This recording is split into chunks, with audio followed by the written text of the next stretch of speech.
अस्सलाम वालेकुम दोस्तों। असल में सारी परेशानियों की जड़ और मैं 100 बातों की एक बात कहूँगा, गौर से सुनना। सारा सब कुछ उसी में ही है और वो है भूख। अगर दुनिया के लोग भूख को अपना लें, कम खाने को अपना लें, तो मेरे हिसाब से 50% परेशानी तो वैसे ही ख़त्म हो जाएगी। उसकी वजह है, अमीर आदमी अगर भूख को अपनाएगा तो उसे गरीब की भूख का एहसास होगा, वो उससे हमदर्दी करेगा। और वो भूख को अपनाएगा तो उसके क़ल्ब की सफाई होगी, उसका दिल जो मैला है वो साफ़ होगा, वो सबके साथ में इंसानियत का बर्ताव करेगा। फिर भूख को अपनाएगा तो बीमारियों से बचेगा। और गरीब आदमी अगर भूख को अपनाएगा तो सीधा सीधा रूहानियत को पहुंच जाएगा, क्योंकि गरीब आदमी जब भूख को अपनाता है तो उसके लिए भूख ऐसी है जैसे सोने पे सुहागा।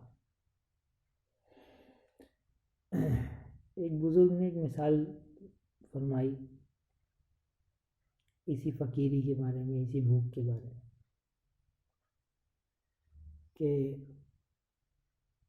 ये जब कोई आदमी अमीर आदमी अपनाता है तो वो ऐसा है जैसे घूरे के ऊपर पेड़ खड़ा हो, कूड़े कबाड़े के ऊपर एक पेड़ खड़ा हो।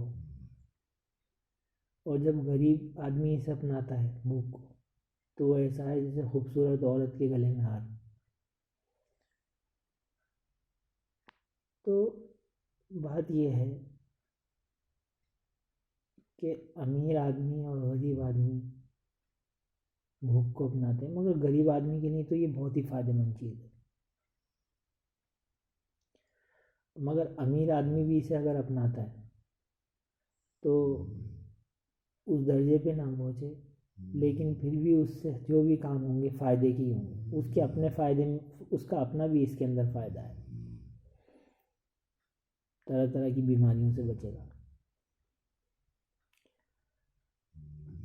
जो लोग इधर उधर इतना उतना पैसा खाना खाते हैं, उठाते हैं, फेंक देते हैं, इतना इतना लज्जतों पे और इस पे उस पे ज़ाया करते हैं, वो ज़रूरतमंदों को और मिलेगा। तो मेरे हिसाब से 50% अगर आदमी भूख को अपना ले तो खाली 50% ही इसी चीज़ से परेशानी ख़त्म हो जाएगी। मगर आदमी अपनी लज्जतों के पीछे भाग रही है, गरीब हो या अमीर, हर आदमी अपनी लज्जतों के पीछे भाग रही है, रूहानियत है नहीं। यूं ही आदमी जो है वो परेशान है। दुनिया में जो परेशानी है वो इसी वजह से है।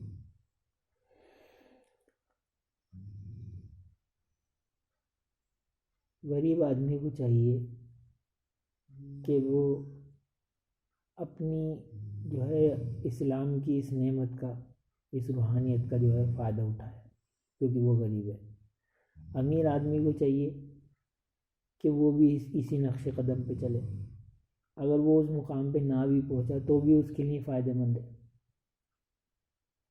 हर बीमारी पेट से शुरू होती है, और जब आदमी भूखा रहता है या कम खाता है तो जो बीमारी हैं बीमारियों से भी बचता है। इस भूख का हमारे इस्लाम के अंदर इतनी अहमियत है कि अल्लाह ताला ने भूख को ही इबादत बना दिया, जो कि रोज़ा है। और खाली रमज़ानों में नहीं, और उसके अलावा नफली रोज़े भी रख सकता है।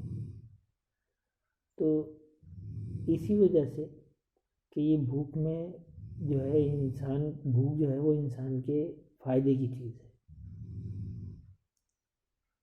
इससे इंसान का जो नफ्स है वो मरता है, दिल की सफाई होती है। और इससे अगर खाली भूख को ही आदमी अपना ले तो अल्लाह वाले कहते हैं कि ये आधा रास्ता है, यानी उनने आपने रूहानियत का उनने आधा रास्ता तय कर लिया, बाकी आधा रास्ता और चीज़ें हैं।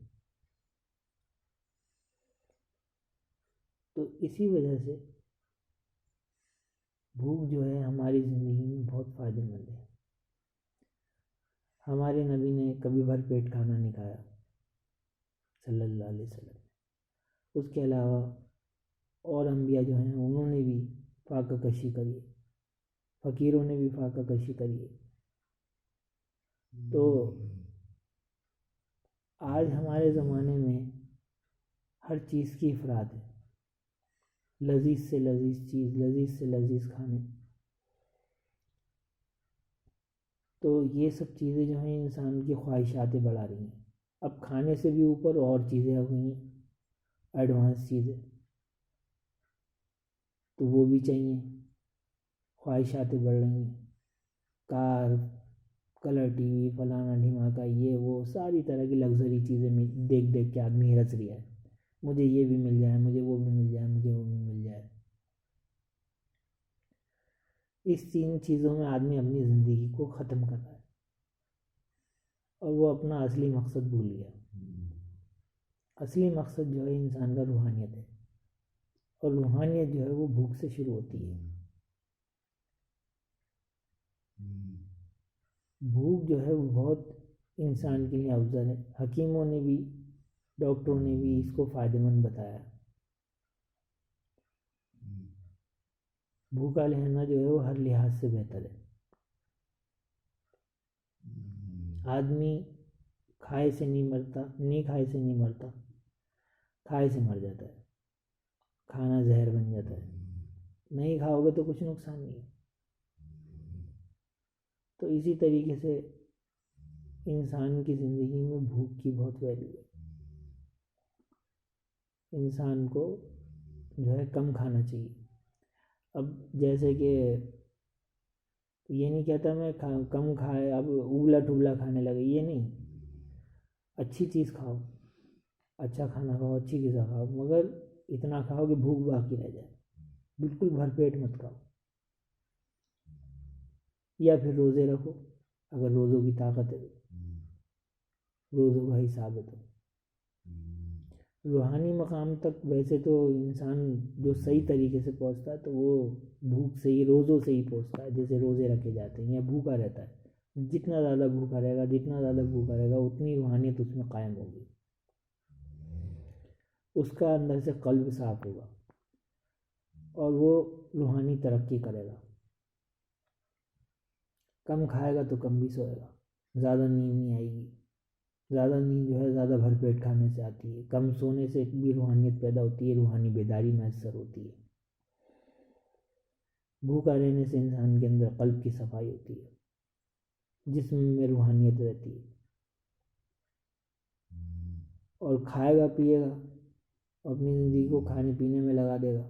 अब आजकल क्या है, न्याज़ फातिहा होती है, मुल्ला मौलवी लोग जाते हैं, या जो मस्जिदों में बैठे हैं, बिरयानी मिल जाए, गोश्त रोटी मिल जाए, खा रहे हैं, ऐंठ रहे हैं। ये खाना ऐंठना जो है ये इस्लाम नहीं है, डकारे मारना। इस्लाम जो है वो फाका कशी का नाम है। फाका कशी रूहानियत पैदा करना, रूहानियत पैदा करने का नाम है, खाने और ऐंठने का नाम नहीं है। इससे कुछ नहीं मिलेगा। आदमी ने अपने आप को मुर्दा बना लिया है, जब उसमें रूहानियत नहीं है तो वो मुर्दा है। हमारे नबी सल्लल्लाहु अलैहि वसल्लम ने सहाबाओं से फरमाया कि मुर्दों में मत बैठो। मुर्दों में यानी वो दुनियादार लोग जो होते हैं, जो खाने पीने में मस्त रहते हैं, ऐशो आराम में मस्त रहते हैं, वो मुर्दे हैं। जिसके अंदर रूहानियत नहीं है वो मुर्दा है। तो आपने ऐसे लोगों को मुर्दा बताया।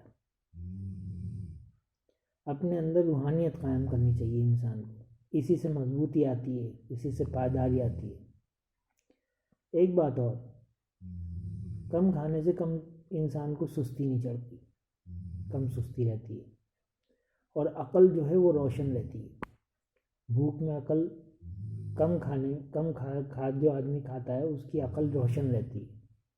जो भरपेट खा लेता है उसकी अकल जो है बुझ जाती है, तो अकल का इस्तेमाल भी नहीं कर सकता। मैंने खुद अपनी ज़िंदगी में तजुर्बा करा कि जिस टाइम मैंने कम खाया या मैं भूखा रहा, मेरा अखलाक बहुत अच्छा रहा। और जब मैंने खूब भर पेट खाया, खूब हो गया, तो मेरे मिजाज में अकड़ आ गई, सीना चौड़ा हो गया, आंखों में तेवर आ गए। कम खाया, नफ्स मरा, आंखें नीची रहीं, नफ्स मरा रहा, नरमी से बात करी, मिजाज अच्छा रहा। तो हमारा जो जड़ है, हमारा जो रूट है, वो हमारी इस्लाम के अंदर वो है भूख। और फ़कीरों ने, अल्लाह वालों ने यही बताया लोगों को कि ये तरीक़ा तुम अपनाओ, और हमारे नबी ने भी ये बताया, और उन्होंने अपनी ज़िंदगी में भी इसे अमल में लाया, लोगों को बताया। इस चीज़ को लोग बिल्कुल नहीं जानते। तो हमें जो है इन चीज़ों पर अमल करना चाहिए।